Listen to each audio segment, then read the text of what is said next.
journal. Yasmine Adoko.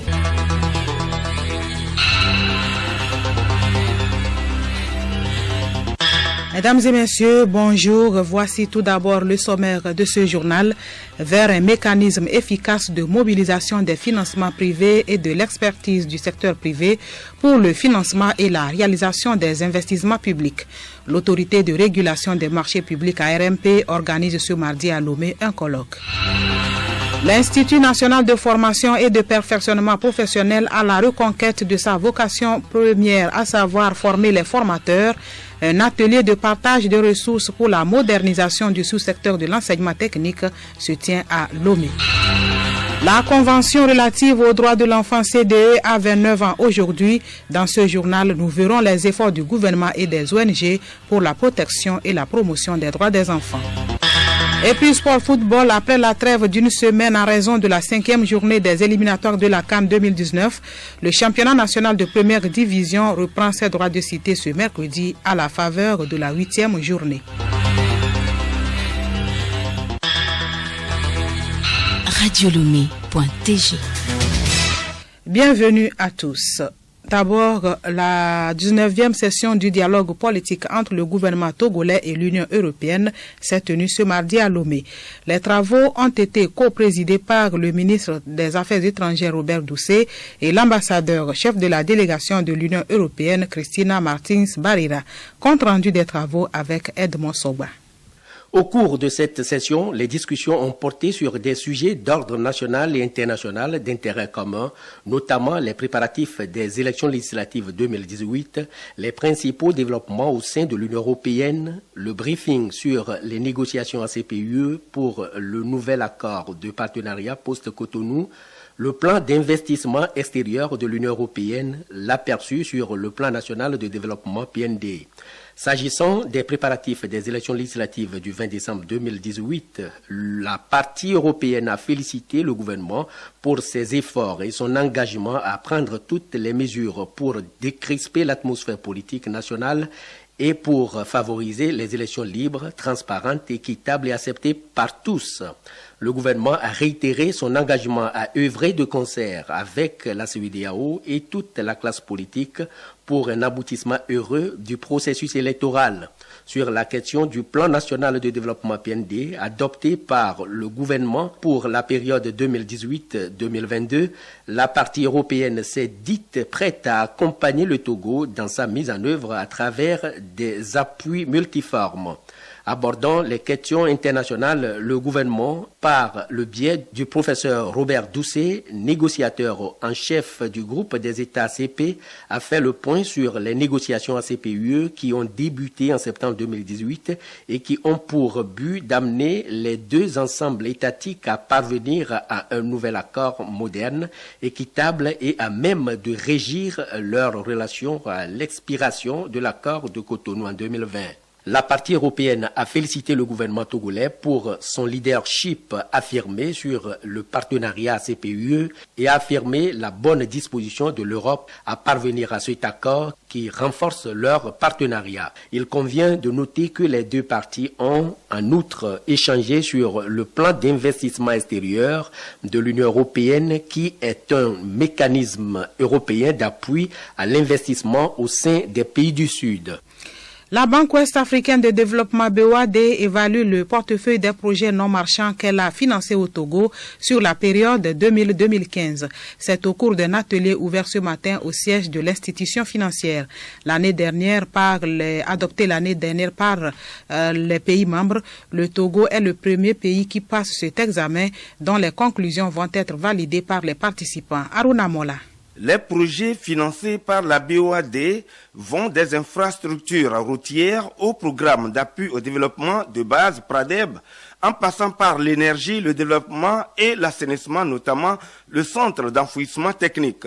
Tous ces projets ont été évalués pour rendre compte aux parties prenantes de l'utilisation des ressources allouées, des résultats obtenus afin de contribuer à améliorer les politiques, les résultats et les procédures de mise en œuvre des projets futurs.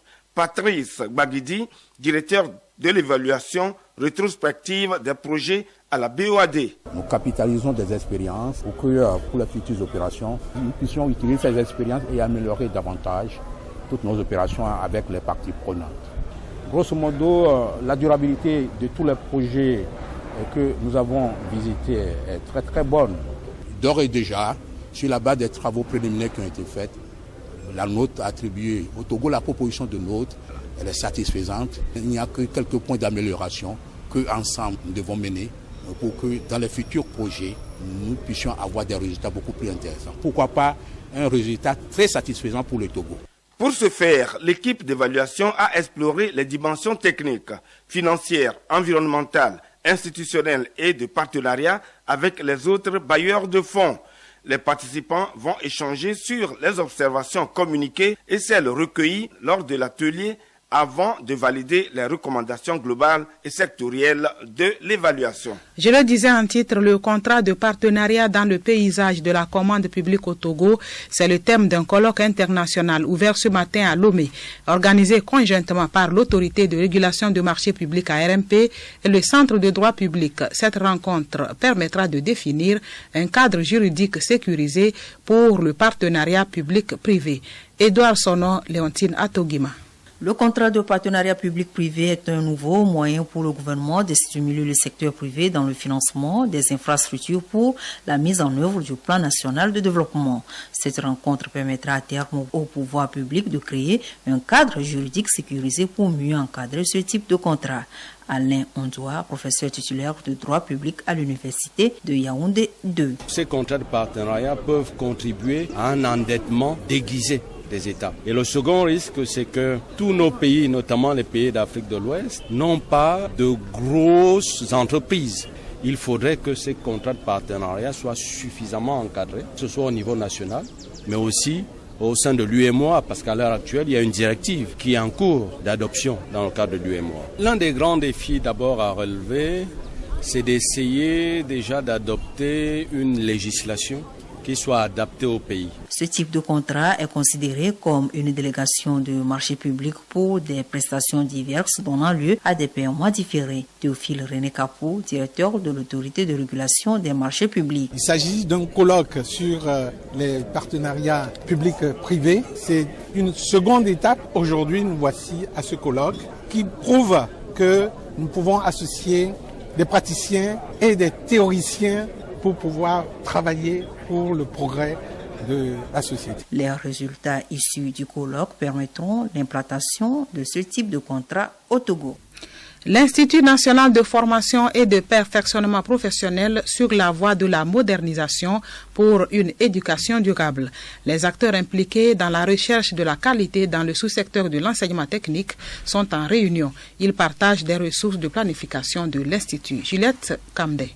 Les ressources de planification, objets de partage, sont le plan d'action et le plan de renforcement des capacités de l'Institut, le plan d'opération globale ainsi qu'un schéma de fonctionnement, des documents élaborés sur la base d'un rapport diagnostic des forces et faiblesses de l'Institut. Kokou Kada Kadarin, directeur de l'Institut national de formation et de perfectionnement professionnel. Avec le rapport diagnostic, il était question de faire l'état des lieux, de voir nous avons quoi comme structure, comme équipement dans les ateliers, nous avons quoi comme personnel qualifié pour faire face à notre mission réelle qui est de former les formateurs.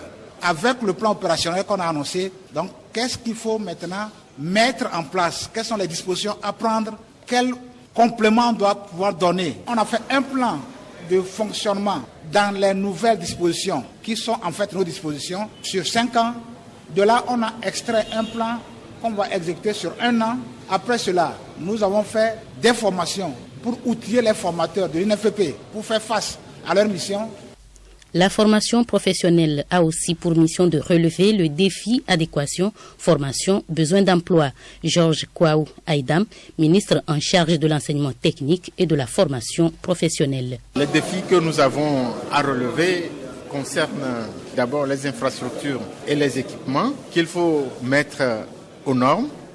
Le deuxième défi concerne la formation des formateurs, de façon à ce que nous puissions disposer d'un personnel enseignant de qualité. Et tout cela doit se baser sur les contenus de formation que nous appelons les curricula. Et ces curricula doivent être en adéquation avec les exigences des métiers. Le chantier de modernisation de l'Institut est soutenu par l'UNESCO en vue d'accroître le nombre d'enseignants qualifiés pour l'atteinte de l'ODD numéro 4 à l'horizon 2030.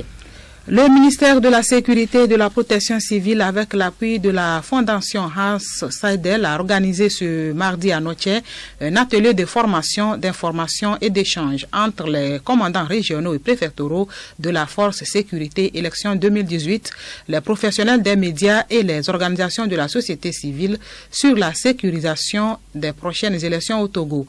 La formation d'une journée va permettre aux participants de s'outiller sur les principes démocratiques qui consolide les processus électoraux.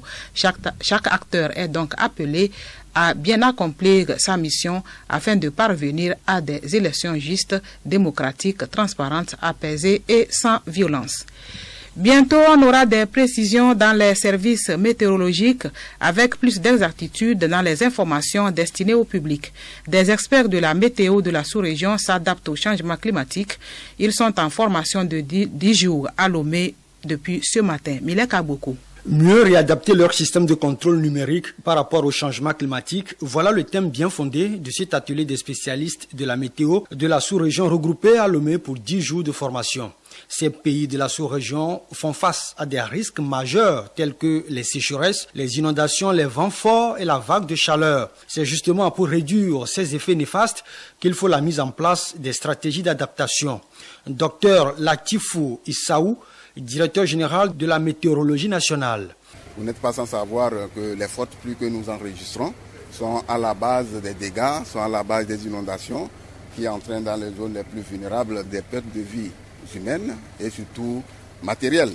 Donc il y a la présence ici à Lomé, et les grands centres régionaux et les grands centres mondiaux de prévision numérique du temps qui vont essayer d'inculquer au niveau de nos experts prévisionnistes météo de l'Afrique de l'Ouest, les méthodes, les techniques de prévision pour pouvoir donner des informations les plus fiables aux communautés les plus vulnérables.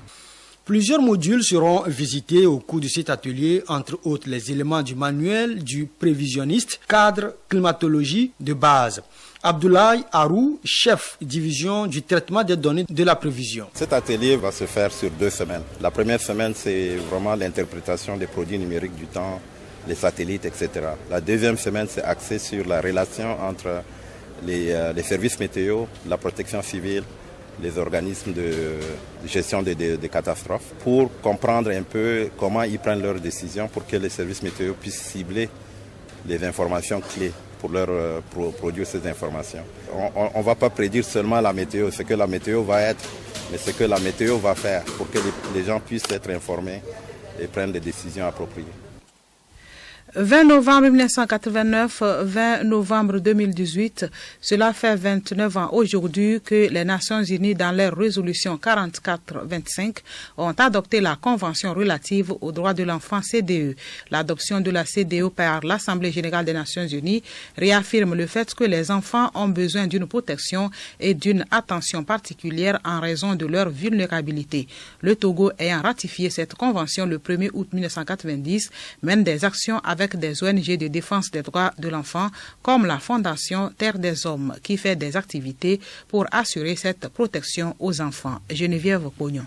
Rappelons que dans la Déclaration universelle des droits de l'homme, les Nations Unies ont proclamé que l'enfance a droit à une aide et à une assistance spéciale pour permettre à l'enfant de pouvoir jouir pleinement de son épanouissement. Terre des Hommes, qui travaille aux côtés du gouvernement togolais, l'a si bien compris en menant des actions sur le terrain. Émilie Samboué, chargée de communication et plaidoyer à Terre des Hommes. À l'occasion de cette journée, nous renforçons nos activités telles que les sensibilisations, des formations, des plaidoyers pour le respect effectif des droits de l'enfant. Et dans le cadre de cette journée pour 2018, nous avons focalisé le sous-thème sur les enfants qui prennent les commandes des actions les concernant. Pour rappel, la Convention dispose de 54 articles qui sont regroupés en 4 principes fondamentaux, dont la participation des enfants. Et donc cette convention recommande que tout ce que nous allons faire, toutes les actions, toutes les activités menées en faveur des enfants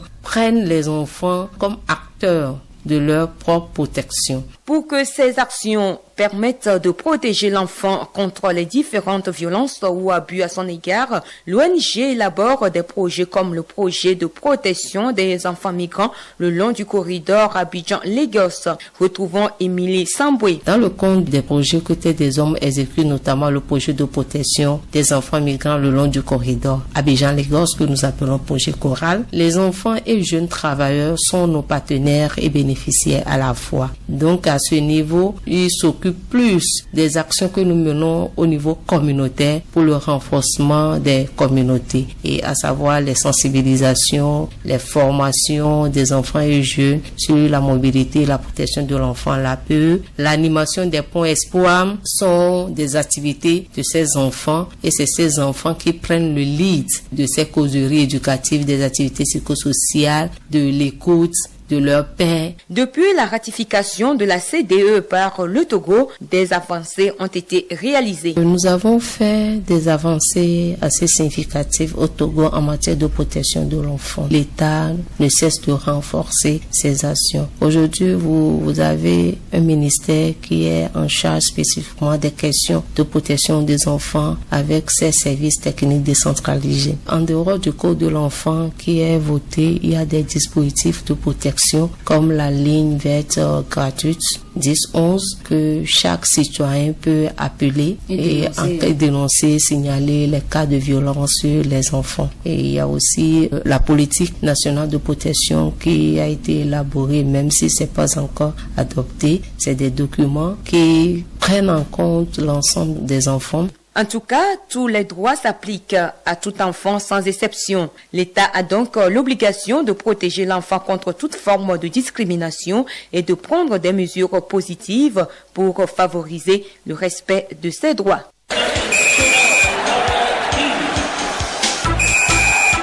Dans le cadre des préparatifs des éliminatoires de la CAN de leur catégorie, les éperviers de moins de 20 ans jouent un match amical international cet après-midi contre leur homologue du Maroc. Coup d'envoi 16h temps universel au stade municipal de Lomé. L'entrée est gratuite. Et puis, dans la page des sports de ce midi, il sera question du tennis avec la Coupe Davis qui se dispute bientôt en France, mais surtout du football où les clubs retrouvent les pelouses ce mercredi après la trêve d'une semaine. Nous retrouvons Aruna Mola. Après la trêve du week-end due au match des éperviers face à l'Algérie, les joueurs de la D1 retrouvent les gazons ce mercredi. Boulessou des Lacs, dernier du classement, reçoit le Dynamique togolais qui est sur une bonne lancée avec sa victoire face à Gomido lors de la 7e journée. Semassi accueille Asco de Kara, avant-dernier de la D1. Les Condorans doivent gagner s'ils veulent remonter dans le classement. L'association sportive des chauffeurs de la COSA ASCK, 4e, croise les crampons avec Koroki Metete de Tchamba qui se prépare pour la compétition continentale. Akpalimé, Gomido et Zobibi, 3e, reçoit Ange de Notien qui pointe à la 11e place. Maranatha, le leader, se déplace pour défier Gbikinti, dont les joueurs devront mieux faire que la 7e journée pour espérer quitter la 10e place du classement. Fouada, 12e avec 8 points, reçoit AS Togoport, 9e avec 9 points. Tous ces matchs auront lieu demain. Quant à la confrontation Sarasport AS OTR, elle se jouera ce jeudi sur le terrain de la JCA d'Agoué. Et puis du tennis pour refermer cette page, Joe Wilfried Tsonga est confiant à quelques jours du coup d'envoi de la finale de la Coupe Davis contre la Croatie à Villeneuve d'Ascq.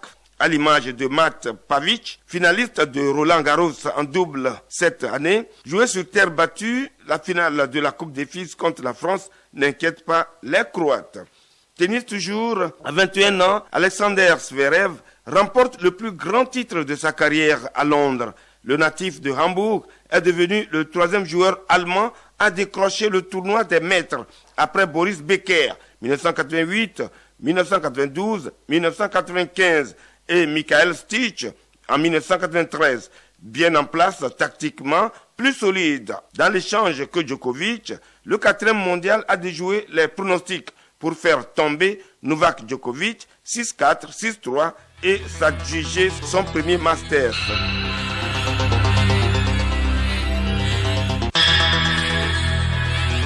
C'est la fin de ce journal. Mesdames et messieurs, merci à vous tous qui l'avez suivi.